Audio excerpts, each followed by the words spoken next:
Welcome to A Healthy Curiosity, the podcast that explores what it takes to be well in a busy world with self-care strategies from Chinese medicine. I'm your host, Brody Welch, here to support you on your journey of health, happiness, and personal evolution. Before we get going with today's show, I just wanted to offer a quick gratitude moment to one of the people who has offered up a 5-star review for A Healthy Curiosity on iTunes. This week, I'm going to feature GG326, who writes, I first heard Brody Welch on another podcast and decided to see what her podcast had to offer. #love. It is a balance between Chinese medicine, yoga, and the healing arts. I like that she's open to all disciplines and not one size fits all. I've shared her podcast with several people, and I'm looking forward to seeing what else she has to offer.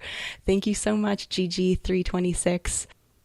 Reviews like this one really help other people who are looking for information to find it. And so thank you for helping me be on my mission of helping empower people to take care of themselves.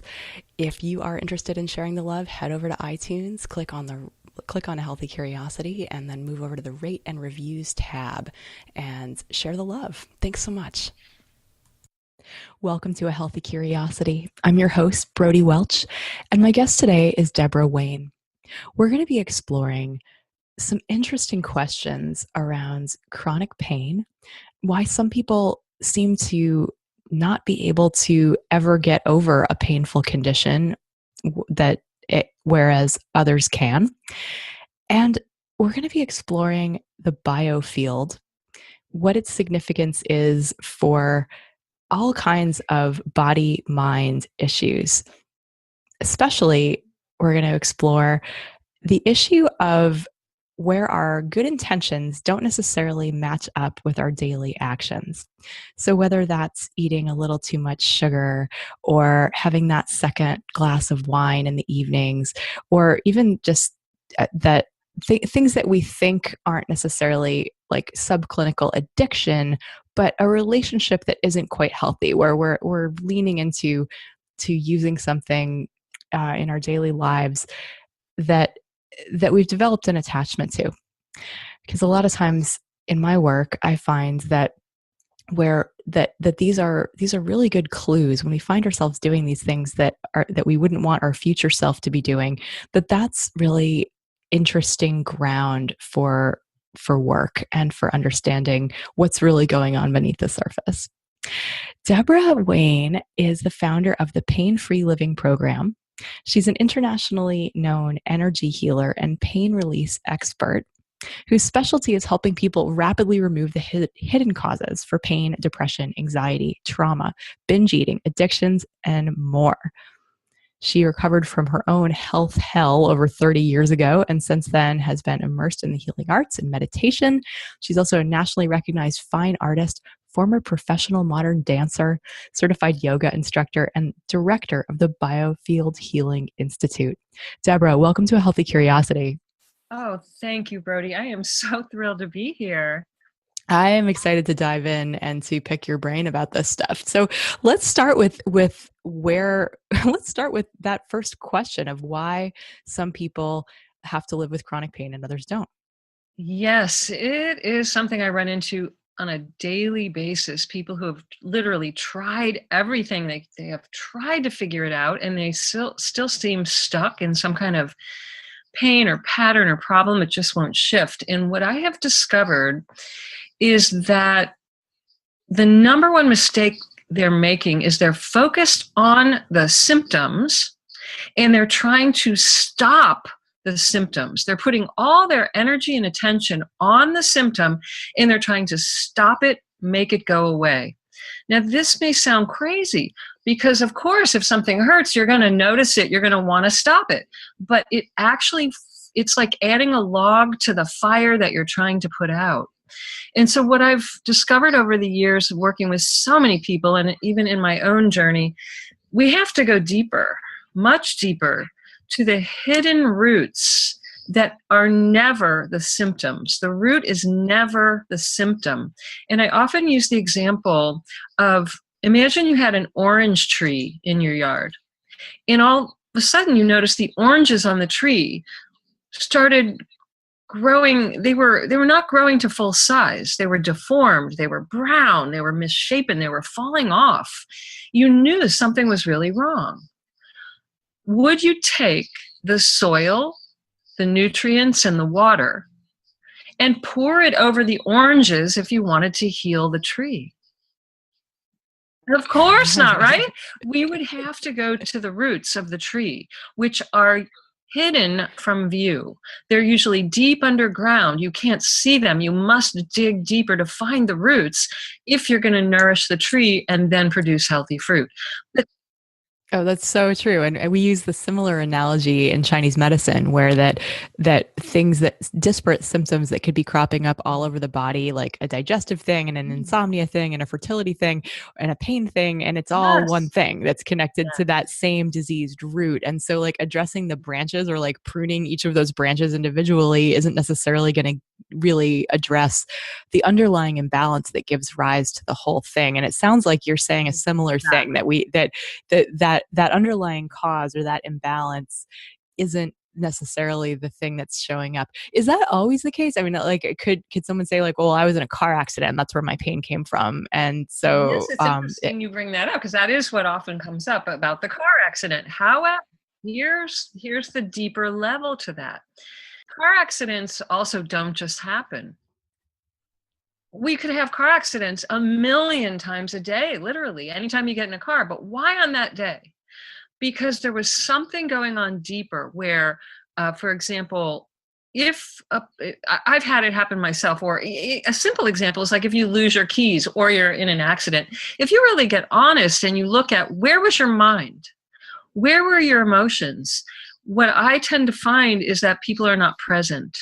They are thinking in the future. They're worried about something that hasn't happened yet. They are ruminating over something that happened in the past. And what happens is we're not fully present. So we're off balance and we're more susceptible to a quote unquote accident at that particular moment in time. Whereas if we were fully present and we didn't have an inner turmoil going on emotionally or mentally, our reflexes would be faster. We would see things that maybe, when we're stressed and worried, we don't because our mind is somewhere else. yeah, or we haven't had enough sleep, and a lot of times that can make us functionally drunk, but we don't even know. Correct. Yeah, all those sorts of things that could be going on behind the scenes. I just have found with everything where there's pain or some kind of problematic issue, there's always an emotional and a mental, a psychological component to it. Always. They aren't separate. I really agree with you. I've been living with lower back pain since I was a teenager, and when it was at its worst, it was back when I was in massage therapy school, when I was practicing as a massage therapist, going to acupuncture school, and so Mhm. I had zero free time at all. It was like I just had such a ridiculously packed life, and it would literally it was to the point where my back would seize up and I would literally almost fall on my clients because I couldn't. It was just like the spasming, it was so bad, and yet I would go away for the weekend and come back and it would be much better while I was away, and then as soon as I entered my front door, it was like the intensity level would skyrocket. And it's the kind of thing where, like, of course, I've been to every kind of healer Mhm. on the Yeah, planet, trying to yeah, get to the bottom of it. And it's one of those things that's really humbling as someone yeah. who tries to walk or talk about healing on all levels. So it's the kind of thing where I know that there's something else there. I also know that I could prove it to you on an x-ray that I do have some disc issues. Yes, of course. Absolutely. I'm not saying, don't misunderstand. I'm Mhm. not saying it's not real, Yeah. it's not physical. It's there. You could see it. However, this is the difference. The physical body is the expression of our state of consciousness, which is made up of our thinking, belief systems, and our emotions. And we have this notion that the physical body is the only game in town, but it isn't. It's Right. actually the last place anything shows up. I'm so glad you mentioned that. We really do have the same concept in Chinese medicine where there's this notion that the imbalances exist far before the symptoms, Yes. and we can catch those imbalances. We can read it in the pulse, or we can look at it in the tongue. Yes. We can see it in subtle signs like that help us treat preventatively. Right. But also the notion that there's three causes of disease in Chinese medicine. Mm-hmm. There's things that come in from the outside that Yeah. screw up our ecosystem, Yes. like catching a virus or a bacteria or something like that. There's the things we do every day, like our diet or our relationship with stress or being in a car accident, for Yep. example. Mm-hmm. And then cause number three is the emotions. Yes, It's like, absolutely. that's it. There's nothing else. so, Mhm. so it sounds like, like this idea that the body is this gross level, but there are these subtler levels Abs- of energetics that yes. really, if we think about, like, my favorite definition of chi is matter on the verge of becoming energy and energy on the verge of becoming matter. I love that. Yes, yes. So it's like, it's all changing into itself all the All time. the time, constantly changing, which is the good news, because no matter how far down the scale you've gone along the pain trail, it's changeable because everything is energy. Everything. It's so much more empowering. Oh, It's so much more empowering to think of yourself as a dynamic field of energy yes. than as a sack of meat. Exactly, right? Yeah. No, this is exactly why I get so passionately excited about this, because so many people feel like a victim of life, of everything that's happening to them. They feel like they have no say in their health, whereas it's really not the case. They may not have the information they need yet, but it doesn't mean they're stuck or blocked, or they have to learn to live with a situation that is just unbearable. I don't believe coping is the answer. I love that. I don't believe coping is the answer. I believe coping is a short-term Yes. skill. Yes, right.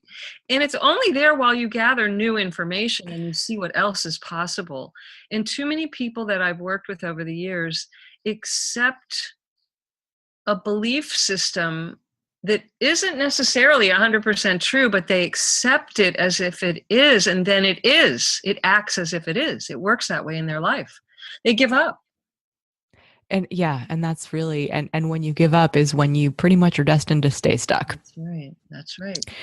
So let's get into the biofield. Yeah. You use that word, and I am curious, of course, about the parallels with the what we think of as the auric field, or the pranamaya kosha, Mhm. as we might call it in yoga philosophy, Mhm. or in Chinese medicine and in qigong practice. That the notion that we have energy that extends beyond the level of our skin, 6 to 12 inches around us, and that field is, it's visible to some as the auric field, and easily dismissed as because it's invisible, but Mhm. something that practitioners of qigong, and probably yoga as well, have been able to, that it's very real to those of us who practice. Mhm. And so I'm curious if this is what do you know about the science Yeah. of the biofield, and is it just a question of belief? Are those of us who think that who espouse these theories, um, are is there any basis of it, that is measurable? Absolutely, there is. In fact, there is so much research and that people don't know about because it's not been integrated into a conventional medicine. But we have tons of science. There's an entire area of science known as biofield science, Yes, and there's a whole yes, new. which I can admit to have having heard of, but I don't honestly know very much about it or what it says. Yeah. So tell us about it. Enlighten us about the biofield and what it holds as possible. So in the 1980s, I believe, there was a group of Russian physicists who classified a new field that had not been yet discovered, at least according to science. And they called this field an information field. It was given several names, but an information field. And the reason being is they discovered this field surrounds every living thing, including our bodies, and it holds information. It's not just an energy field, it's information that is invisible to most people's eyes, but that the field is informing the body. And there was the late Dr. Valerie Hunt, PhD from UCLA. For 25 years in a research lab, she figured out how to photograph the field using oscilloscopes and camera equipment and film and computers. And what she was able to see is that changes occurred, as you mentioned, in the field first. And this had to do with both health and or illness, that the changes would occur in the field before they showed up in the body. So she was able to visually Yeah, document that information? absolutely. Yes, yes, ma'am. That's so I cool. know, and this is repeated in very controlled laboratory studies for 25 years. There's tons of research there. Why don't we know about Well, this? that's $1 million question. I know. Now, today, more and more, there's something called thermography, which uses this type of imaging, and it's a non-radiation form of scanning the field. And more people are learning about this, and there are places where you can go to have this type of screening. The thermography will take images and detect breast cancer. I think it's 6 to 10 years before a mammogram will, but there's no radiation, so it's completely non-harmful.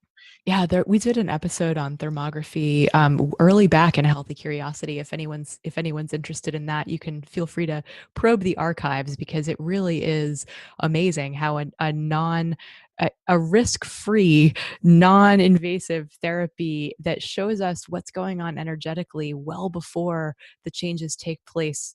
Because mammograms, of course, don't prevent breast cancer. They detect it after the fact, which is still backwards. Yes, you can detect it early, and that can be life-saving. And I don't want to minimize the potential importance there, but it does seem like if there's something that's this promising that is in fact proactive, like, why is it such a mystery? Right. Like, No, I hear you. And this is what's so exciting about it.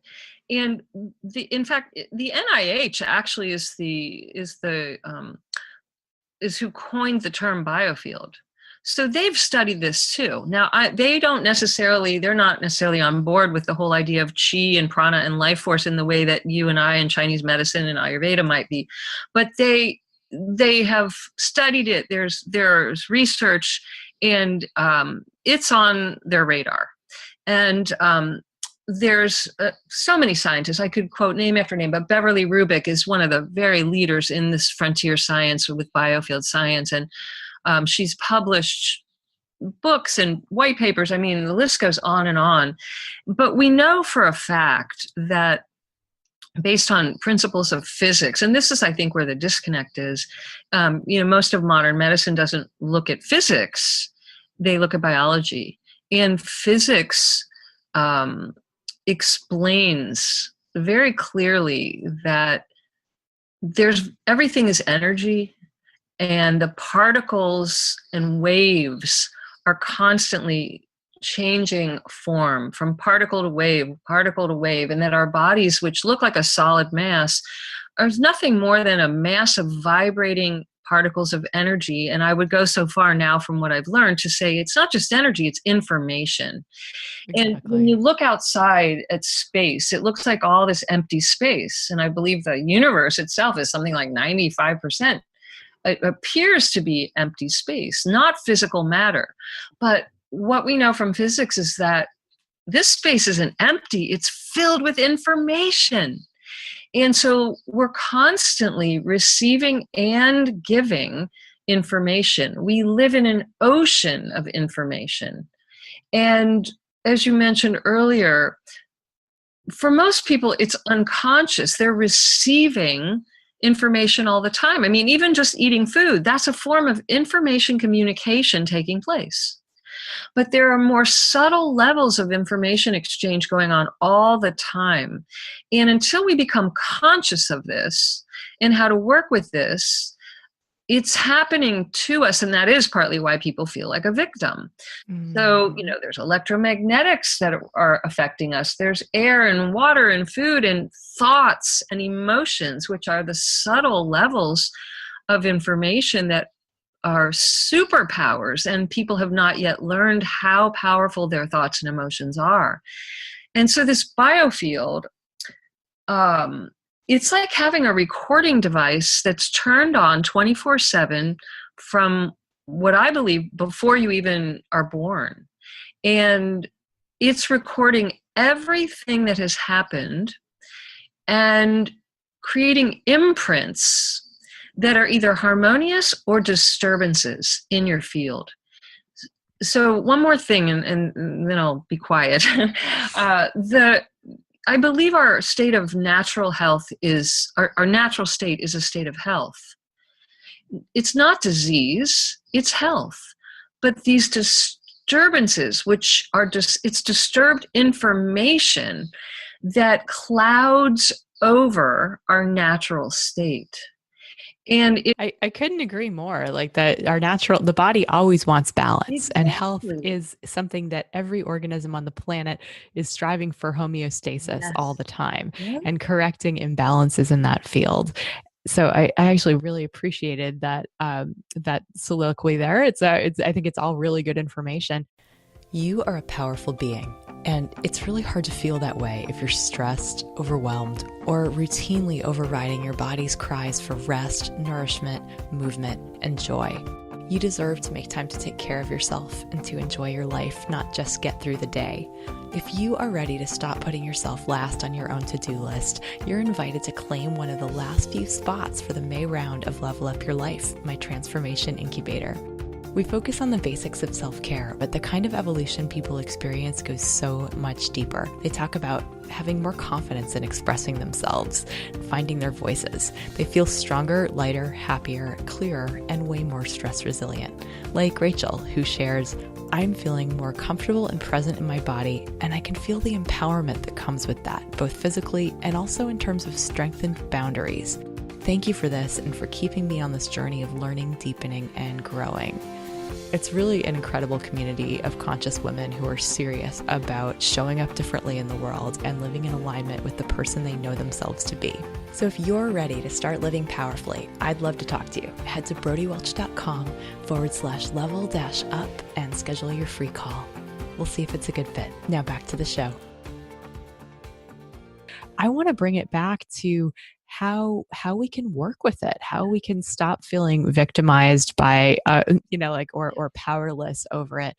How can people get in touch with what's going on in the biofield? There are three exact things that need to occur, three exact steps, three ingredients to get to the root and to get out of becoming a victim. Number one, we have to learn to find and remove the false beliefs, the patterns of thought that are affecting our life, our health in every way.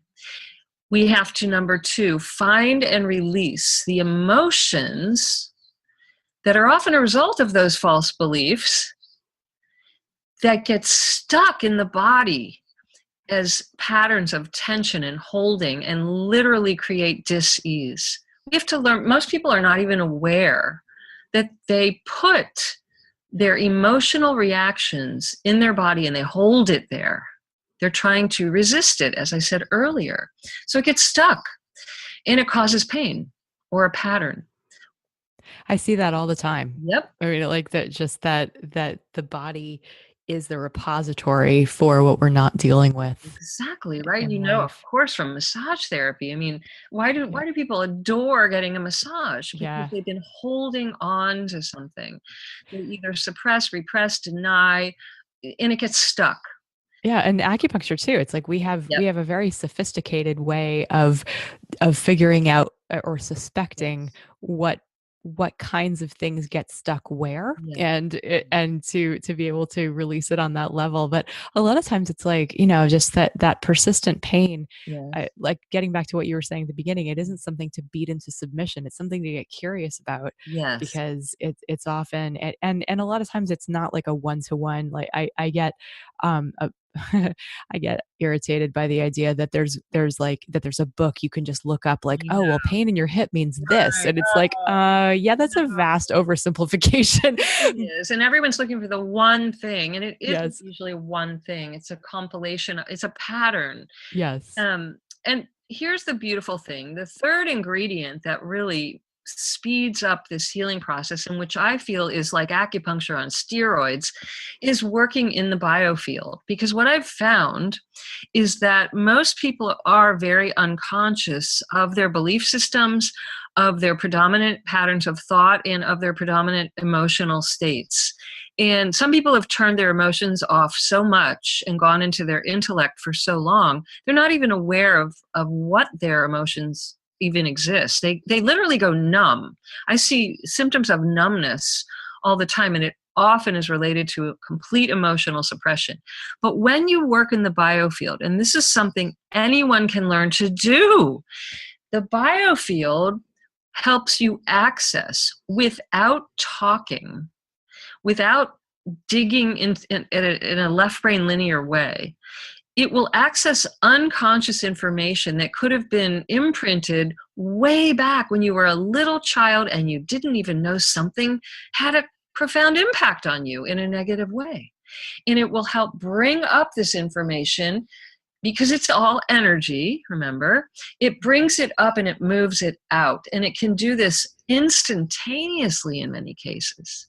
So I've seen people with 20, 30 years of, for example, fibromyalgia, living in pain, racked with pain day and night, living on anti-inflammatory medications and patches and pain pills and, never sleeping and never enjoying life. And I've seen them sometimes in one experience of biofield healing immersion become completely pain-free.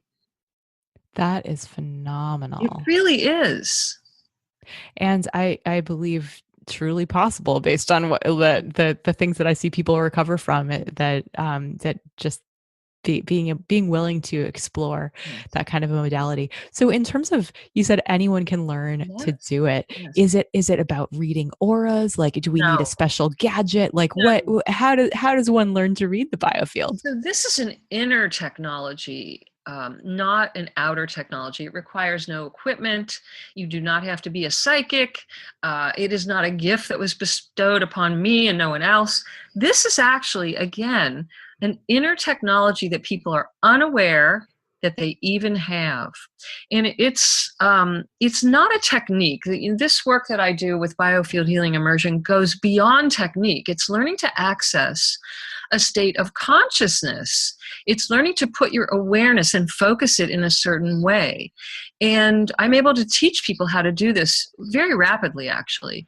I'm able to help them access the state and become familiar with that state of awareness and then embody it. And it becomes activated within them. It's an ability of becoming more sensitive. And I use the hands as training wheels, basically. Eventually, people don't even always need to use their hands, but your hands can become a scanning device. And people can become very sensitive to actually scanning the field with their hands and noticing where these disturbances are. You can literally feel vibrational changes that are in the biofield around a person. And you can learn to feel this, sense this, whether you're in person in the same room or whether you're thousands of miles away. That sounds really fascinating and super fun. I may have to connect with you later. It sounds a little bit like qigong healing too, like Yes. where we that certainly those experiences of scanning the body and being Yes. able to sense what's what, and be Exactly. able to suggest how it's different. How does this get back to treating the gap between what we're doing versus what we'd like to be doing? So these sort of unconscious, the relationships that we might have with food or with substances that we struggle to Yeah. change. Well, how it relates is very, very practical, very real. I'll give you an example from my own life. So 30 plus years ago, there wasn't a single night that I could sleep unless I drank enough wine to pass out. I literally lived like that for 14 years. And I was sick as a dog. I could stop occasionally, maybe for a week or two. I would feel amazing, but I would inevitably go back to the pattern. And what I discovered, now I did not have a clue that this was going on. If you had asked me, do you have any emotional things going on? Anything bothering you? Or like, what? I had no clue, Brody. But what was going on at a deeper level was that I was very uncomfortable in my skin. I was not comfortable in my chosen career. I was in a marriage where I was uncomfortable. I had constant self-doubt and self-criticism all the time. A committee meeting 24/7, and it never had a good thing to say about me. I had two emotions, basically, depression or anxiety, but I didn't know that. They were just common to me, and I knew nothing else. And what I tried to do was avoid all of this. And I found temporary relief drinking or eating a pint of Ben and Jerry's or going on a shopping spree or a little vacation. Yeah, And all those things that help us get through the day, right? And then that multiplied that out, that becomes your life. not and only that, I and think you get a true dopamine hit from those things. mhm. And those are pleasurable. You get a moment of pleasure. But I created a habit pattern with this. And so then I didn't even try to look deeper. Plus, I was terrified. I mean, let's face it, who wants to go dig around and find uncomfortable emotions? And even if you could find them, what are you going to do with them? Who's teaching us the tools to deal with this? No one in my life was.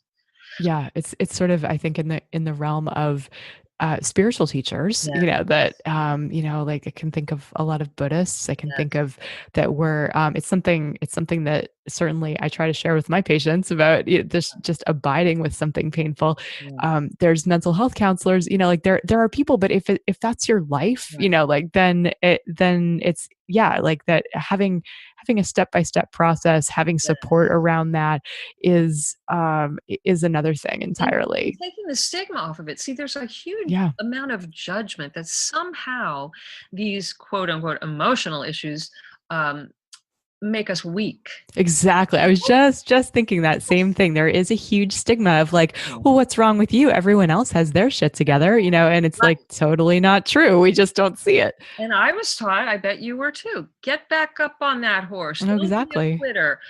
Just get up and fake it till you make it. And I lived by that until I absolutely couldn't do it one more day. Oh, yeah. And that's what you're describing sounds like, yeah, you were at a choice point Yeah. where you could either, where it's like, really, like, where you could have given up and your health would have gone off a cliff, That's right. like it already was, and or you could do something different. And one of the things that I love about working with people in group settings is that when one person is willing to stand in vulnerability and to admit that they're doing something like this, Yeah. like drinking more wine than they want, or eating more sugar than they want, or not be, that kind of thing, to the point where they're able to say, like, wow, Mhm.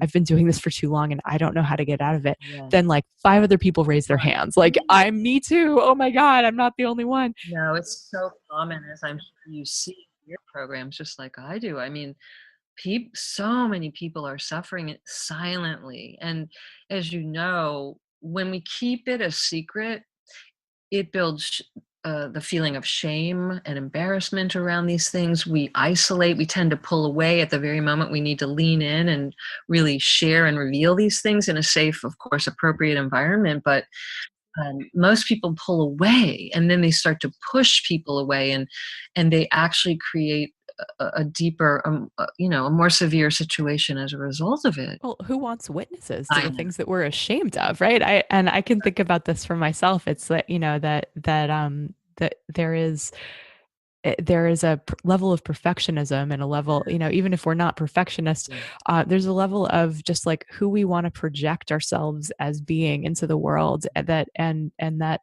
it's very difficult to own, like, yeah. I'm in emotional pain on a daily basis. Right. And it goes back to what we said a minute ago. We have this idea, it's so common, that somehow emotions are bad and wrong when they're actually part of the rich tapestry of life. I mean, we came to planet Earth to have a physical life filled with contrast, filled with experiences. What if everything were one color. How boring would that be? So I see the emotions as all the colors in the crayon box. And our life is a work of art, and we want it to be rich and filled with variety, not just, Ayurveda talks about this. The variety is the essence of life. Yeah, and the emotions are the spice of life. Yeah. And that, in the world of duality, you can't have good without bad. You can't have happy without sad. You can't, like that. We need to know it all in order for it to know ourselves Yeah. and the fullness of our humanity. Exactly. And if we're going to move towards becoming this divine human, I call it, where we are spiritually awake and aware, where we're mentally, psychologically evolving, and where we have a rich emotional life, and where we're aware of ourselves as energy beings, more than just a physical body, then it requires embracing all these colors. Quick announcement about a mind body detox day that I'm going to be hosting on April 14th, which is a Saturday. In Chinese medicine philosophy, the energies of the seasons are reflected in our bodies and minds and emotions as well. And the season of the spring is associated with the liver, which is all about new growth. And also detoxifying our lives from what no longer serves us. And this happens on a mental, emotional, and spiritual as well as physical level. So I'm inviting you to join me for a day where we're going to align with the chi of spring and support our livers so that we can handle stress better, so that we can support our courage, clarity, creativity, and self-expression, keep ourselves in rhythm digestively, reproductively, diurnally, and adapt and evolve into who we are becoming next. We're going to be doing Qigong, breathing, meditation. We're going to be getting into dietary and herbal tips for the change of seasons, as well as acupoints for stress and stress-related problems. We'll go into EFT and tapping for limiting beliefs, and we'll play with essential oils. If you want in, head over to brodywelch.com/mind-body-detox and claim your spot. Hope to see you there. And also, if you love live events, mark your calendars for my retreat that I'm going to be hosting in Mexico at Present Moment Retreat Center, February 16th through 23rd of 2019. That's next year. Get out of the cold and wet and dreary and come hang out on the beach with me. It's going to be super fun. Details soon. But Mind Body Detox Day, April 14th. Would love to have you join me. Now back to today's show. So, for those of us who are interested in taking some action, right, who are on board with this idea that the biofield is real, that being able to become emotionally literate and to check in with ourselves, like I usually recommend people spend a little time each day in silence or with a journal or something like that. Just like create space to just listen to yourself. I'm curious, like, do you have a first step that you recommend people do? Well, I love exactly what you just said. I find most people are terrified to be alone and be in the quiet. Um, I'm not saying with the radio on. I'm not saying with the iPad, the iPod plugged in. I'm talking completely quiet so that you can feel and listen.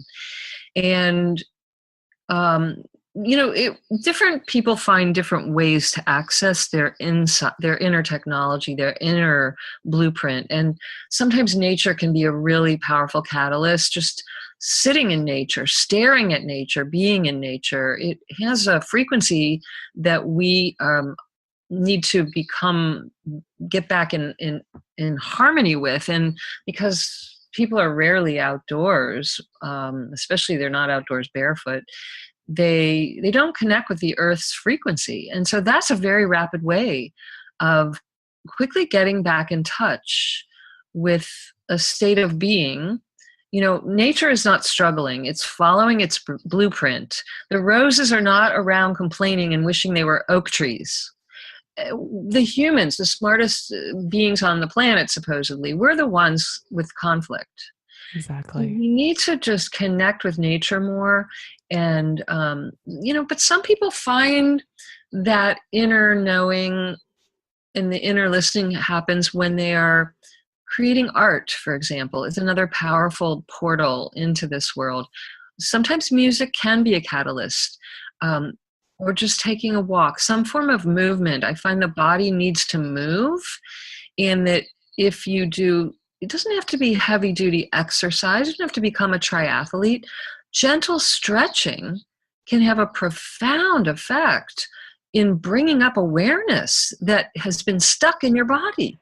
Yeah, exactly. That there's wisdom in the body that we can Yeah. access when we move it and when we breathe into it. And breathing, of course, that is usually the first thing I recommend, is that you find some breathing technique or form of pranayama practice, something with breath work, because the breathing will bypass the intellect. And the mind is usually the problem. So we want to bypass the mind, and the body and the breath are so intrinsically connected that if you either move the body or you start with the body will follow the breath, or if you move the body, the breath and the mind will follow the body. So you can go in any doorway that you Mhm. like here. There's not just one way, Yeah. but we have to get out of overthinking everything. The problem. Yes, here, here.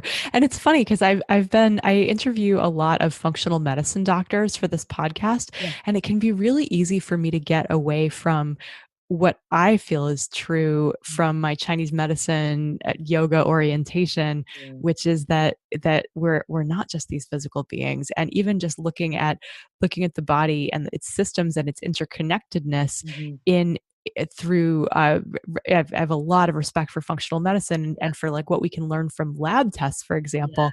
But it's also recognizing that we actually don't like there are inner technologies that we can develop that are just as important, if not more important and more empowering. And to me, just to tag on to that, is that I believe we've just made everything too complicated. Nature is very simple. And so we're part of nature. We are. And probably it's the kind of thing where like, okay, if there is a lesson to be learned, if there is an emotion that's getting in the way of the full functioning of our bodies, and it's manifesting with all these different kinds of things showing up Mhm, in our field and in our symptom pattern, mhm, that we could study it and we could say, oh well, you're deficient in magnesium and you're not digesting this, and you're like that, all that. And we could approach it from this way of supplementing all of those things and treating that system as a whole, or we could simply let go, right? Or we could simply like heal from it, and all of the things go away. exactly, because as you said earlier, see, the body is designed to heal itself.